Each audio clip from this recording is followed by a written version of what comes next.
another thing that we have in common, I was writing down these talking points, was that you're also a fan of, you started off watching like AMC Movie Talk.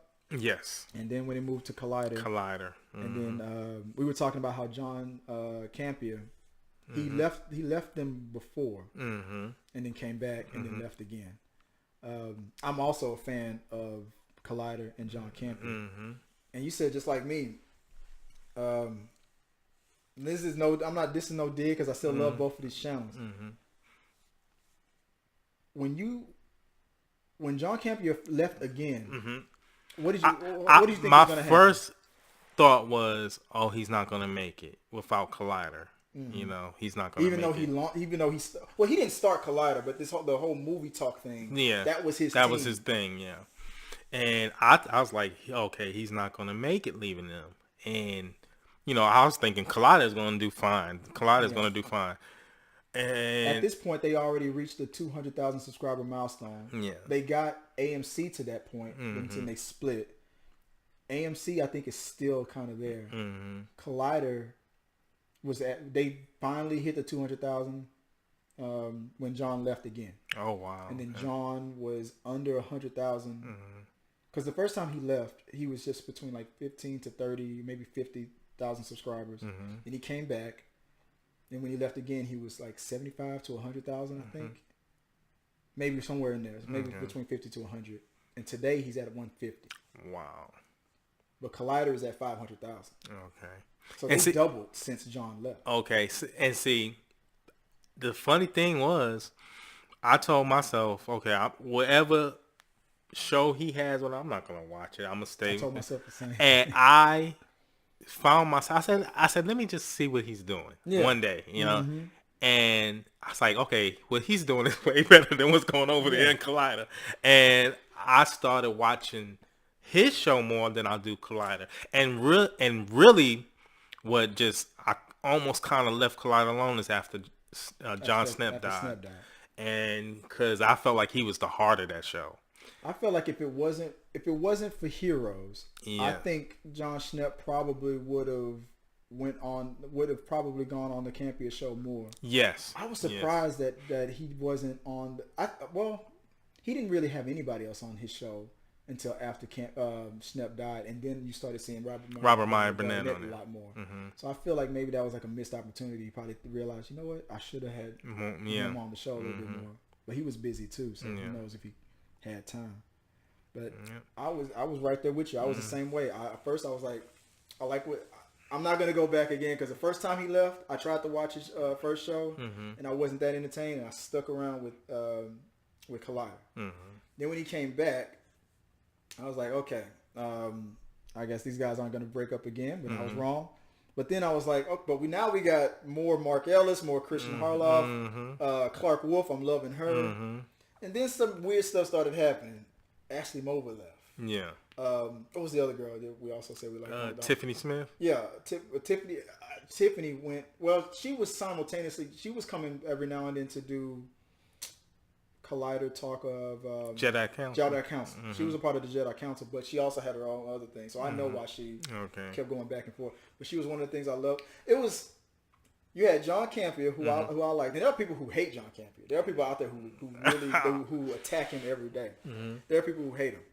But to me, you had John Campea, and then there were some people maybe I like more than or less than John Campea, but because John Campea was there every day, I knew he was a sure thing, and I don't agree with him on everything, but he was consistent. My thing was, I seen it was John Campea, Mark Ellis, Christian Harloff, and John Snep. They was like the A team to me. Even though they weren't a part of the original team. The original team, the original guys was Amy Rose, Campea, Dennis Zen, and then Amy left. Dennis is still there, but he's doing behind the scenes stuff, which was worked out for him. And then they brought in a new crew of. Then I won't say B. The only reason why I'm saying B is because they were second. The second team of regulars came in, Makuga and everybody else and whatnot. And I like the second team, but I liked them, but they were you were only getting them here and then getting them there. They were starting to split off to all these other shows, and it got to a point where I couldn't keep up with all those shows. I kind of like the core, that movie talk show, talk show, and I watched TV Talk and I watched Jedi Council and all that. Same here. But as far as the consistency, I liked it when John and everybody would they would all come together like the Avengers and come back to movie talk. But then when that stopped happening, because after John left, the only consistent thing was the host, Ashley Mover. And then when they left, they started switching different hosts. Crazy. Yeah, everybody started moving to different channels, and it was like. Then that was when I was like, let me see what John's talking about. Because I kind of like the fact that I know who's gonna be like when John Campea show turns on, I know it's gonna be John Campea or greetings and salutations. And I stole that, and I steal that line. But whenever I used to say, till next time, guys, I would point at the screen, and I realized I stole that from John Campea. So I had to change my whole exit to me actually exiting. So I kind of like stole it from Tyrone Magnus. You know how he walks in and he sits down? I get up and leave. That's my exit. But I can't do it now. So when at the end of this video, I'm like, get out the way, man. So I'm not gonna do that. But that's now my signature exit. Now I say, all right, till next time, guys, peace, and I just walk away. How about we both leave? Yeah, we just get up. Like go. I know you ready to go eat because. You just got off of work and I've had him here for hours. But I tried to get a lot of my cues from Campea, from Snap, Mark Ellis. I love watching him, and now he's kind of he's gone. He's retired a little bit to go do more comedy and whatnot. I love Christian Harloff, but man, I'm gonna tell you this. They have a new show. It's like Collider Live. Yeah, I can't. I thought that was a whole. I thought that was the same channel. It's a whole different channel. It's a whole different. I don't like it. Yeah, isn't it meant for podcasting? Like I know they got a camera. Yeah, I think it would be better if it was just podcasting. If I'm not mistaken, the premise of it is they do have a camera like the Breakfast Club. Okay. That's a radio show. Yeah, but they bring a cameraman in. Okay. Like if I think. It's there for the benefit of YouTubers who like to watch talk. Stuff. But I think it's because that's why the whole different. It's like a table. It's like a controlled little room. And I think it's mainly meant for their podcasting stuff. Like that's probably why. But it's a reason why they have a girl on there. I don't know her name, but I don't like her. I like from the few episodes that I saw. I don't know much about her because I don't watch Collider Live that much. I guess I got lucky because the few ones that I saw, she was so raw. But what the shocking thing that she said made me like her because I'm a fan when a lady that pretty can have and also is like don't just treat me like I'm a pretty lady because I'll whoop you. I think that's why they have on it. Cause, you know she's real. Like don't just I could already tell from the snippets that I saw. Don't approach this woman and be disrespectful just because. Don't let the pretty fool you. Yeah, I feel like she'll get there with you, and I think that's why but that didn't make me like I gotta see this every week kind of thing. But I think the thing that makes that's gonna make that successful because I think the subscribers are at like up to 50,000 or 75,000 now, and I could probably confirm it right now, but. I think the thing that makes that show successful is the fact that it's kind of like a podcast style. Yeah, I think you're trying to watch it like the way they used to do. and that's the problem. I think that's the problem. But I think it's better as a podcast, and I think that's the whole premise of it. I think it's a podcast that happens to have a camera, so if you want to see him talk. You can talk because Christian Harloff is a good host. He's a very good host. He's a very good host. Now that's why I honestly.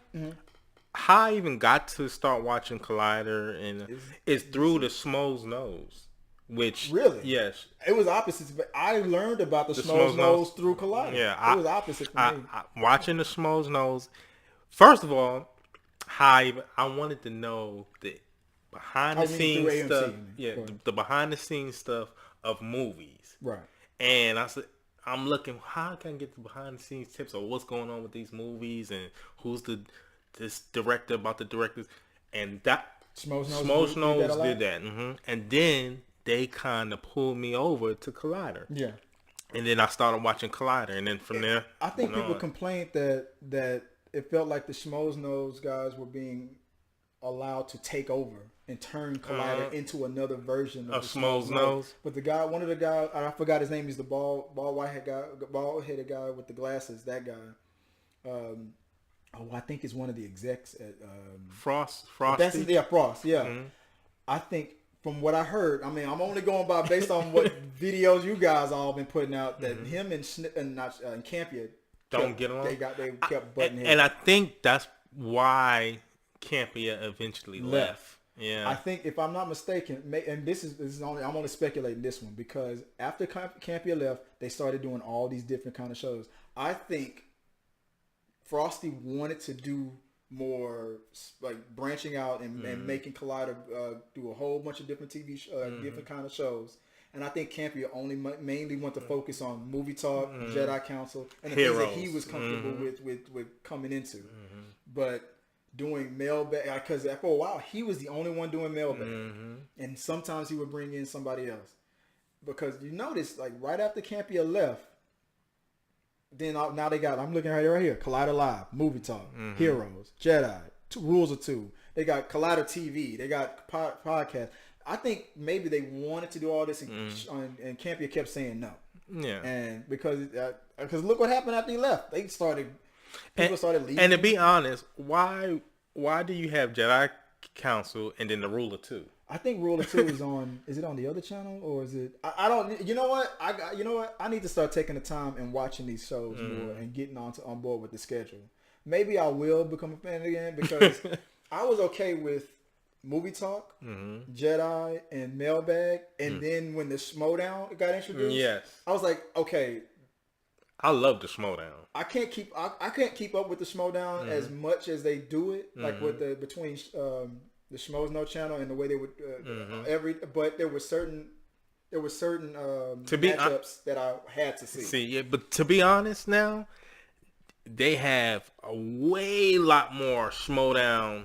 Why is Schmodown just its own channel now? I mean, well, it probably is like on the Schmo's No channel, right? I think. But why don't they just make a Schmodown like a tournament channel and just do all that on there? Yeah. Because it seems like the Schmo's Nose guys had almost like a Joe Rogan kind of a setup where they had that little booth and they would bring. It's like it had that like wrestling aspect. Yeah, because he has that wrestling background, and they would have like I'm pointing at you guys can't see it, but I'm pointing at a sofa. They would have like a bunch of people sitting on a sofa, and they would have a camera. And who knows? I might start doing that from now on. I might have camera too, and have it pointed at another place to. You know who does that? Who I was telling you about, the Double Toasted guys. Okay. Yeah, they have a whole okay, maybe here's the other channel. Because it seems like Collider Live is still on the Collider video channel. But Collider Podcast, maybe it's okay, yeah, it still looks like Collider Live. So it looks like Collider Podcast. That's probably why you don't like it, because you're still watching, because they still have videos, and it looks like Collider TV Talk is on there too. But they call it Collider Podcast for a reason. I think it's better just to listen to it. I'm going to give you another reason. Okay, you see how they have a picture and you think, okay, they're going to be talking about this. Right. That's just one little subject that they bring in. I'm waiting for them to start talking about that subject, and it takes them forever. That's the click. That's the bait. I guess that's the bait. That's the brilliant thing. Yeah, I guess that's the bait. So Collider Podcast Collider Podcast has its own thing, and it seems like they also bringing in. And see, I never knew they had that. I didn't either at first because look what they have back on. Like you go back to Collider Video, see where it says Collider Live. It's the same like thumbnail. So so is this where they have the whole episode? I guess where they'll upload it, because right here it says Collider Live for a playlist, and it's like an hour long, 2 hours long, and almost 2 hours long. But then when you go back to Collider podcast is that smaller? Where's podcast at? All right. On their playlist. Oh, did I click an actual thing? Great spelling. Podcast. Okay. But when you go on their playlist, it's look, 5 minutes. 5 minutes. Right here. These are like little snippets. Like 10 minutes. Collider Live clips. They only have a clip here. The Witching Hour podcast clips. There's no there's nothing full. Like these must be interviews with Perry Nimrod. But see, it's mostly like clips, 7 minutes, 5 minutes. They have they even have clips from Movie Talk. So I don't understand and here Jedi Council, I don't understand the purpose for the podcast. So unless, just like what it says, if it's just mainly supposed to be, because I think they have a podcast. Now I know they have a podcast on iTunes as well. Maybe these are the clips that are going up. Okay. Maybe that's what's happening, and this is just for the benefit of YouTube. Yeah. Maybe that's why it doesn't resonate right with me. Yeah. When you're watching it, maybe it doesn't feel right. Maybe you're only supposed to be listening to it. And then I was so used to the Collider Movie Talk. And you feel like everything's changing. Yeah. It's expanding, but the numbers don't lie. I mean, when you go to as much as I thought, hey, I'm starting to watch John Campea more than Collider now, the numbers don't lie. Look at all these things they've done with the Schmodown and stuff. I swear to God, man, this subscription number was just over 200,000 when Campea was still there. And today it's doubled and climbing. It's about to hit 550, and it's that content. You get a lot of content. People's gonna come to you. They're covering more things. I predict that Collider will be at 1 million subscribers by the end of the year. Well, maybe not maybe not. They'll probably be at 700,000 by the end of the year. I could see that. And then by the end of next year, if not sooner, they'll be at 1 million. Before the end of 2020, they'll probably be at 1 million subscribers. I 100% agree with you on that. If I'm going on a limb and say 800,000 by the end of this year. And the reason why is because of the movies that's coming out. Ooh, yeah, that's this true. year of the type of movies that's coming out is gonna raise up their subscribers. People's gonna go and if they hit 800,000 by the end of this year, they'll be at 1 million for next summer. They'll knock those rest of, because with those numbers and that much of a push marketing wise and the money that's starting to will roll in from having 1 million subscribers. You know they're gonna put that million subscriber plaque up somewhere on the wall up there. You know.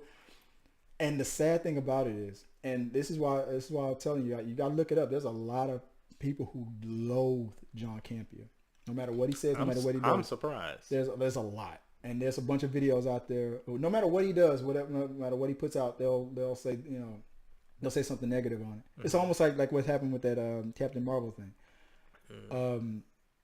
As much as I like John Campea, I mean, I don't agree with him all the time. No, I like his style. As much as I like John Campea, I don't believe that they would today. I don't think that number would be at 500,000. You don't think so? Because I don't see him approving Rule of Two That's and all true. these other things. That's true. This is probably the reason why. If him and Frost were getting into it, and this was what they were upset about, it turns, I guess, love him or hate him, he looks like he was right, because since he left, that number doubled. And I think you factor in the John Campea haters, they were probably staying away for this. And I think the second he left, I think the people who love hardcore go to the church of John Campea, they jumped ship and went to John Campea.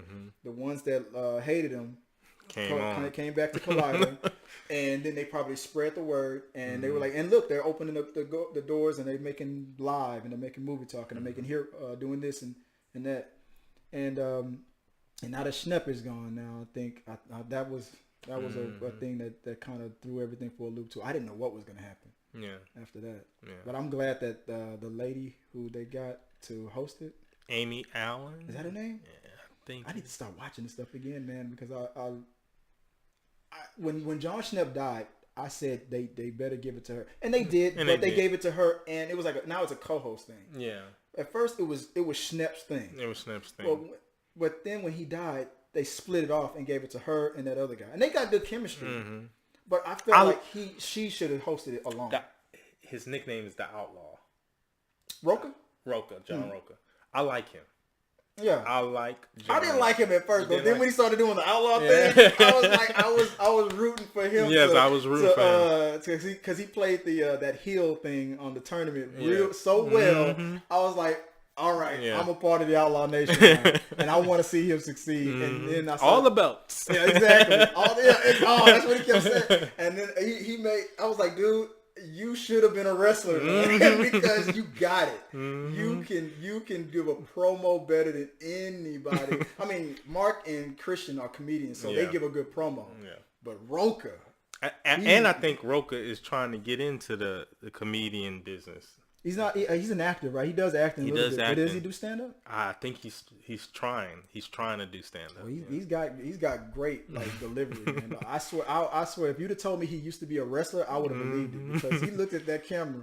He gets me fired up the way Stone Cold Steve Austin used to get me fired up, and then he sits down and starts answering movie questions. That's the thing that cracks me up about Rocha. He's like the Stone Cold Steve Austin of the Schmodown. How you think you would do in the Schmodown? Probably terribly. You ever try to answer the questions watching? Yeah, but see, that's what everybody does. That's what John and Schnepp and all of them said.